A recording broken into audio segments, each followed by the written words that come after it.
नमस्कार, मेरा नाम डॉक्टर सुवर्चला है। मैं जीवा फर्टिलिटी सेंटर्स में साइंटिफिक डायरेक्टर हूँ। स्पर्म डीएनए फ्रैगमेंटेशन क्या है और स्पर्म का जेनेटिक हेल्थ क्यों ज़रूरी होता है? स्पर्म का जेनेटिक हेल्थ इसलिए ज़रूरी होता है क्योंकि वो पिता से सारा डीएनए एग के अंदर ले जाता है, अंडे के अंदर ट्रांसपोर्ट करता है। माँ का डीएनए और पिता का डीएनए दोनों मिलने के बाद एक एम्ब्रियो तैयार होता है जो एक यूनिक इंडिविजुअल है। सो स्पर्म का एकमात्र रोल ये है कि पिता से वो सारा डीएनए एग के अंदर ट्रांसपोर्ट कर सके। तो अगर इस डीएनए में कोई भी प्रॉब्लम रहे, कोई डैमेज रहा, कोई ब्रेकेज रहा, तो आगे वाले बेबी में जो बेबी तैयार हो सकता है वो उसमें प्रॉब्लम हो सकते हैं। स्पर्म के हेड में ये डीएनए सारा कुछ पैक्ड होता है। ये एक बहुत कॉम्प्लिकेटेड स्ट्रक्चर है जो हेलिकल स्ट्रक्चर जिसे कहते हैं, जिसमें प्रोटीन नामक कोड्स होते हैं। अगर इस प्रोटीन में कहीं भी ब्रेकेज होता है तो एम्ब्रियो में भी प्रॉब्लम हो सकते हैं। ऐसे स्पर्म्स यूज़ करने पे एम्ब्रियो में प्रॉब्लम ही नहीं, मिसकैरेजेस भी ज़्यादा होते हैं ऐसे स्पर्म्स के कारण। तो ये बहुत ज़रूरी है कि जो डीएनए पैकेज्ड है स्पर्म के हेड में ठीक तरह से पैकेज। तो ये क्यों होता है? स्पर्म डीएनए फ्रैगमेंटेशन होता क्यों है? इसके बहुत कारण है और रिसर्च ने बहुत सारा डेटा भी हमको दिया है। स्पर्म डीएनए फ्रैगमेंटेशन का सबसे बड़ा फैक्टर है एज। जैसे जैसे पुरुषों में एज बढ़ता हुआ देखा गया है, डीएनए फ्रैगमेंटेशन का बढ़ना भी देखा गया है। सो 35 से ये डीएनए फ्रैगमेंटेशन ज़्यादा होता है और 45-50 के करीब बहुत ज़्यादा डीएनए फ्रैगमेंटेशन की वजह से स्पर्म का क्वालिटी भी कम होता रहता है। नेक्स्ट फैक्टर है स्मोकिंग। स्मोकिंग के बारे में बहुत अच्छा डेटा निकला है अभी और ये देखा गया है कि जो स्मोकिंग करते हैं उनका डीएनए फ्रैगमेंटेशन ज़्यादा होता है, जो स्मोकिंग नहीं कर रहे होते हैं उनका डीएनए फ्रैगमेंटेशन कम होता है। यही नहीं, रिसर्च ने बताया है कि जो स्मोकिंग करके छोड़ देते हैं, यानी कि शॉर्ट टर्म स्मोकर्स कहते हैं इन्हें, स्मोकिंग करके छोड़ देते हैं, उनका डीएनए फ्रैगमेंटेशन ठीक हो जाता है। जो पहले बहुत ज़्यादा होता है वो अभी सुधरता हुआ दिखता है। जो लॉन्ग टर्म स्मोकर्स होते हैं, जो कंटिन्यू करते हैं, उनका कम नहीं होता है। तो ये भी बहुत महत्वपूर्ण फैक्टर है।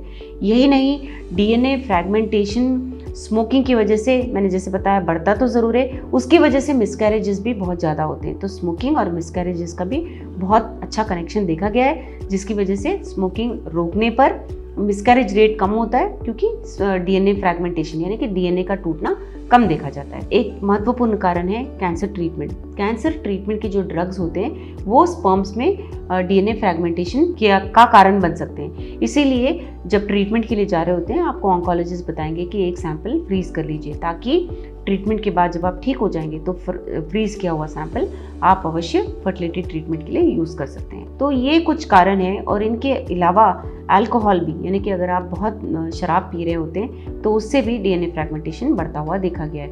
ये 4 रीजंस हैं जिनकी वजह से डीएनए फ्रैगमेंटेशन ज़्यादा होता है और पुरुषों में इनफर्टिलिटी देखा जाता है। तो ये टेस्ट करते कैसे हैं? ये बिल्कुल सीमेन एनालिसिस जैसा होता है। आपको एक सैंपल देना होता है, जेनेटिक टेस्ट किया जाता है और 100 स्पर्म्स गिने जाते हैं जिनमें डीएनए ठीक है या नहीं देखा जाता है। तो 30% यानी कि 100 स्पर्म्स में अगर 30 से कम स्पर्म्स में डीएनए फ्रैगमेंटेशन या ये जेनेटिक इशू है तो स्पर्म सैंपल नॉर्मल है।